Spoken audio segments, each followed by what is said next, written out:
Hello बच्चों, स्वागत है मेरे यूट्यूब चैनल क्विक क्लास 4 में। जैसे कि बच्चों आपको पता है कि हम लोग मैट्रिक की परीक्षा को लेकर रिवीजन क्लास कर रहे हैं और इसी क्रम में मैं आज आप लोगों का निर्देशांक ज्यामिति का तीसरा पार्ट लेकर आया हूँ। इस तीसरे पार्ट को लाने का मकसद मेरा ये था कि आपके प्रश्न पत्र में कुछ ऐसे वस्तुनिष्ठ प्रश्न पूछ देते हैं जिसको आप हल कर नहीं पाते हैं। उन्हीं प्रश्नों को मैं लगभग 13 प्रश्नों को लेकर आया हूँ और आपको मैं बताऊंगा कि इसका कैसे हल करेंगे और अपने प्रश्न पत्र में जो ऑप्शंस है उसको कैसे लगाएंगे। ठीक है, तो आइए शुरू करते हैं। आज का पहला प्रश्न लेते हैं, मूल बिंदु का निर्देशांक क्या होता है। बच्चों, मूल बिंदु किसे कहते हैं? जैसे जब हम x, ये मान लीजिए कि x अक्ष होता है और y अक्ष होता है। मान लीजिए कि ये x अक्ष है, ये y अक्ष है। दोनों अक्ष जो है जहां कटते हैं इसे हम मूल बिंदु कहते हैं। तो मूल बिंदु का जो निर्देशांक होता है वो होता है 0 और 0 होता है। ठीक है, तो पहला आंसर हो गया 0 और 0। दूसरा प्रश्न है कि x अक्ष पर स्थित बिंदु का निर्देशांक क्या है। अगर आपसे पूछता है कि x अक्ष पर स्थित बिंदु का निर्देशांक क्या होता है, तो x अक्ष पर जो निर्देशांक होता है x, 0 होता है। अगर ऑप्शंस में रहेंगे x, 0 तो आप आंसर में x, 0 मारेंगे। ठीक है, अगला प्रश्न है कि अगर x की जगह पर y चेंज कर दे, जैसे दिया है कि y अक्ष पर स्थित बिंदु का निर्देशांक क्या है, तो इसको आंसर होगा 0, y। देख रहे हैं बच्चों, जैसे आपको x के बारे में पूछ रहा है तो x का मान दिया रहेगा और y पूछेगा तो y रहेगा। कोई भी निर्देशांक जब होता है तो पहला जो आगे वाला जो होता है इसको x कहते हैं और पीछे वाले को y कहते हैं। ठीक है, अगला प्रश्न है कि बिंदु -4, 5 में कोटि कौन है। अब ऐसे भी आपको प्रश्न पूछेगा कोटि।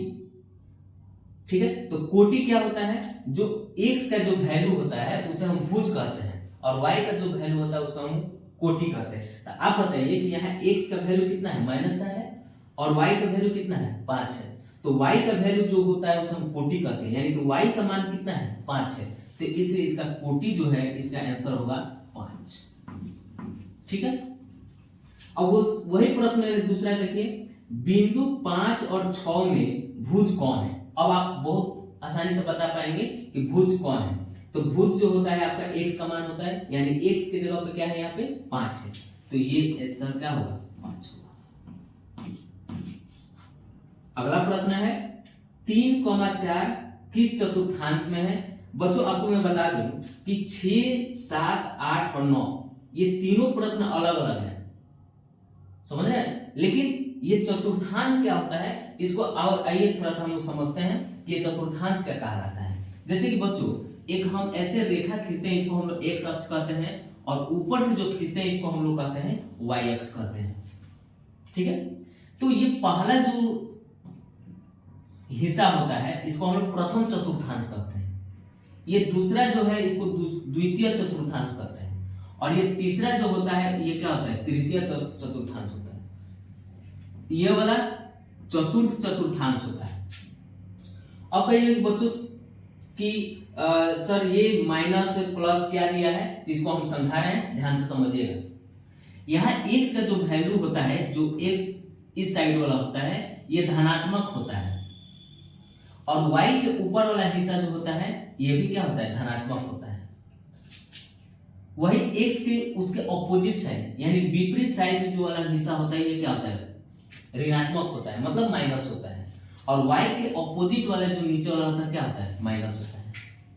अब आपको बच्चों अगर हम पूछें कि अगर इस यहाँ पे यानी प्रथम चतुर्थांश में अगर कोई बिंदु है तो उसका निर्देशांक क्या होगा, तो पहला जो होगा आपको x का मान क्या है, प्लस में है, और y का मान क्या है, प्लस में है, तो ये क्या होगा, प्लस प्लस हो गया। ठीक है, अगर इसमें अगर आपसे पूछें तो x का मान क्या है, माइनस है, और y का मान क्या है, प्लस है। उसी तरह से नीचे की तरफ चलते हैं, तो जब तीसरे कक्ष में आते हैं यानी तीसरे चतुर्थांश में आते हैं, तो तीसरे चतुर्थांश में आने के बाद देखना है कि x का मान क्या है, माइनस में है, और y का मान क्या है, माइनस में है, तो ये माइनस और ये क्या हो गया, माइनस हो गया।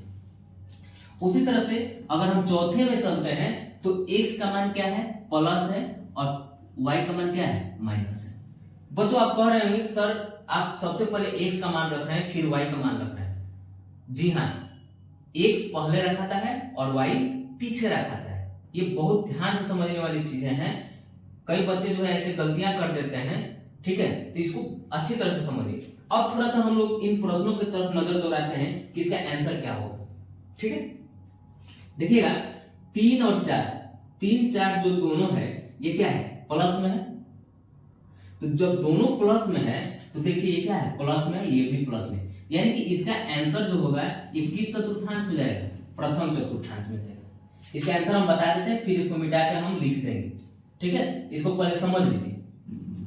अब थोड़ा सा इसको देखते हैं, -5,2 किस चतुर्थांश में है।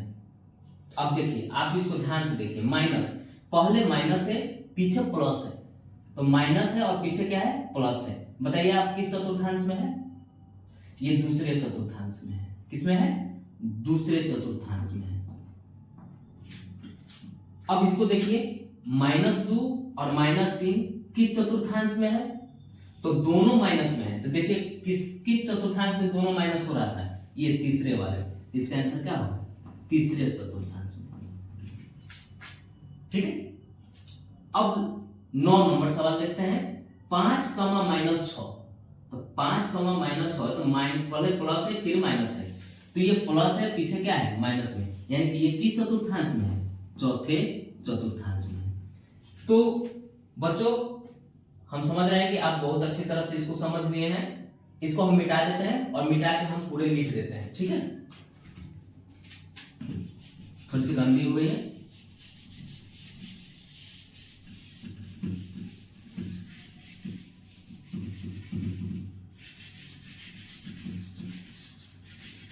आइए इसको लिख देते हैं। ये किस चतुर्थांश में था, प्रथम, ऐसे लिखा था, प्रथम चतुर्थांश। हालांकि आपको उसमें लिखने को नहीं आएगा, लेकिन फिर भी जो है आप ऑप्शन को सही से पढ़िएगा तभी हो पाएगा। प्रथम चतुर्थांश, ये आपका है द्वितीय चतुर्थांश, द्वितीय चतुर्थांश। अब देखिए बच्चों, चतुर्थांश की जगह पे कभी कभी आपको पाद भी दे देता है, तो घबराना नहीं है, ऑप्शन वही होगा, पाद। पाद कहेगा या चतुर्थांश कहेगा।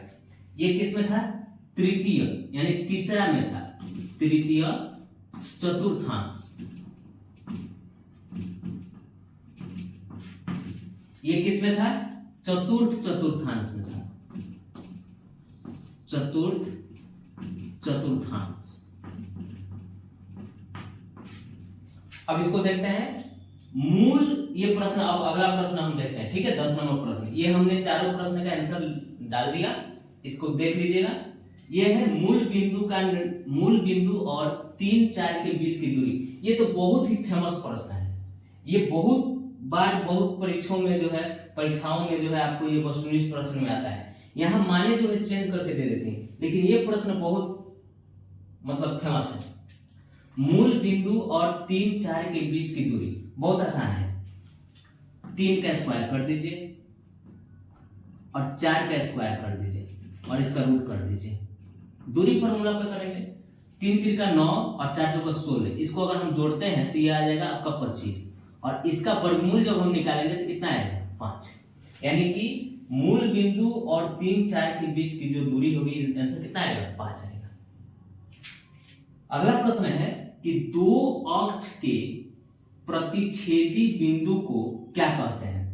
जैसे कि बच्चों यहाँ आपको बताए थे कि एक अक्ष था और एक वाई अक्ष था, दोनों अक्ष जो है एक जगह आके क्या कर रहे हैं, कट रहे हैं। तो इसका आंसर आप बताइए क्या होगा, मूल बिंदु इसको कहते हैं। क्या कहते हैं, मूल बिंदु कहेंगे, या इसको हम लोग प्रतिच्छेदी बिंदु भी कह सकते हैं, कोई दिक्कत नहीं। हालांकि इसका नाम जो है क्या होता है, मूल बिंदु होता है, ठीक है। अब हम 11 नंबर प्रश्न की तरफ चलते हैं। ये प्रश्न थोड़ा सा अटपटा है, लेकिन इसको हम भली भांति समझ लेंगे तो हम इसका आंसर आसानी से कर देंगे। आइए थोड़ा सा समझते हैं। कह रहा है कि कार्तीय तल में बिंदु R के निर्देशांक, यानी R कोई बिंदु है जिसका निर्देशांक 3, क्या है, 4 है, तो मूल बिंदु से R की दूरी ज्ञात करें। ये थोड़ा सा समझने में अटपटा लग रहा है, लेकिन इसको हम समझा रहे हैं, ध्यान समझिएगा। क्या कह रहा है? कह यह रहा है कि मूल बिंदु क्या होता है, ऐसे होता है, ठीक है। यह आपका मूल बिंदु है, और कोई ऐसा बिंदु है जो आर है 3,4 है। अब बताइए, आप थोड़ा सा सोच के बताइए कि 3,4 जो है किस चतुर्थांश में होगा? पहला चतुर्थांश में। क्यों? क्योंकि दोनों के दोनों क्या है, प्लस में है। तो यानी कि ये आर जो है यहां होगा 3,4, तो 3 जो है x का मान है, यानी कि इस पर जाएगा, यहां होगा बिंदु, और 4 जो है यहां होगा। तो यहां से ये 4 जाएगा, और यहां से ये क्या हो गया, 3 हो गए, और इनके बीच की दूरी निकालने के लिए कह रहा है। तो इनके बीच की दूरी जब निकालेंगे तो अब बताइए कि ये कितना होगा? ये आपका 4 है, और ये आपका क्या है, 3 है। तो आप थोड़ा सा इसको नजर दौड़ा कर देखिए कि आपको ये कैसा दिख रहा है। यहाँ पे जो आकृति है कैसा दिखाई दे रहा है? एक संपूर्ण त्रिभुज की तरह दिखाई दे रहा है। और संपूर्ण त्रिभुज में जब हमारा ये होता है लंब होता है, ये होता है आधार होता है, और जो तिरछा होता है उसको हम लोग कर्ण कहते हैं। क्या कहते हैं बच्चों? कर्ण कहते हैं। तो कर्ण बराबर हम जानते हैं पाइथागोरस प्रमेय होता था, कर्ण बराबर होता था लंब का स्क्वायर प्लस आधार का स्क्वायर। तो लंब का स्क्वायर करेंगे तो 3 का स्क्वायर हो जाएगा, और आधार का स्क्वायर करेंगे तो 4, लंब का ये आधार है, आधार का स्क्वायर करेंगे तो 3 का स्क्वायर, और ये है लंब का स्क्वायर 4 के पावर 2, और इसका क्या निकाल दे हैं, रूट निकाल दे। 3 3 का 9, 4 चौका 16, इसका रूट निकालते हैं। ये जब जोड़ेंगे तो ये 25 होगा, और 25 का जो वर्गमूल होता है क्या होगा, 5 होगा। देखा ना कितना आसान है। यहां आपके माने जो है चेंज करके दे देंगे, तो घबराना नहीं है, ठीक है। जो x है x के तरफ चलेंगे, और y जो है ऊपर की तरफ चलेंगे, और इनके बीच की जो दूरी होती है वो कर्ण होता है। और कर्ण का फॉर्मूला क्या होता है, लंब का स्क्वायर या आधार का स्क्वायर प्लस लंब का स्क्वायर कह सकते हैं, या लंब का स्क्वायर प्लस आधार का स्क्वायर, प्लस में कोई अंतर नहीं होना चाहिए। क्या होता है, 3 3 का 9 और 4 चौका 16, 16 9 जोड़ दिए 25, 25 का वर्गमूल निकाल दिए 5। यानी कि इनकी जो आर जो होगा मूल बिंदु से कितना दूरी पर होगा, 5 इकाई, ठीक है। अब थोड़ा सा ये प्रश्नों को देखते हैं। 12 नंबर, एक्स अक्ष से लंबवत दूरी को क्या कहते हैं? समझ रहे हैं? एक्स अक्ष से लंबवत दूरी को क्या कहते हैं? अब थोड़ा सा इसको यहां समझते हैं। ये देखिए, ये आपका x है, और ये आपका क्या है, y है। अगर मान लीजिए कि x अक्ष से लंबवत कह रहा है, तो यानी x अक्ष से लंबवत आप ऊपर की तरफ जाइएगा ना।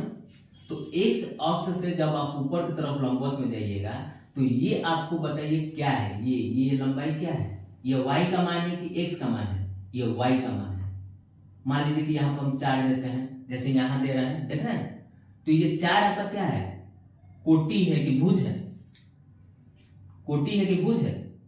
ये कोटि है। तो x के जो लंबवत होता है उसको हम लोग कोटि कहते हैं। क्या कहते हैं?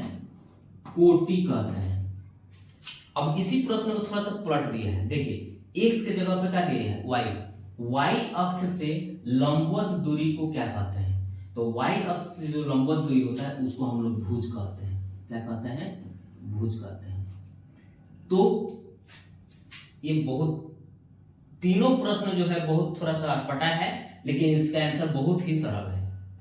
x अक्ष से लंबवत दूरी होगा कोटि, और y अक्ष से जो लंबवत दूरी होगा उसको भुज कहते हैं। एक नए रन देते हैं, और आप कमेंट में बताएं कि मैं आपको अगली वीडियो जो है किस टॉपिक पर बनाऊं, और ताकि आपको परीक्षा में किसी प्रकार की समस्या का सामना नहीं करना पड़े, ठीक है। तो धन्यवाद बच्चों।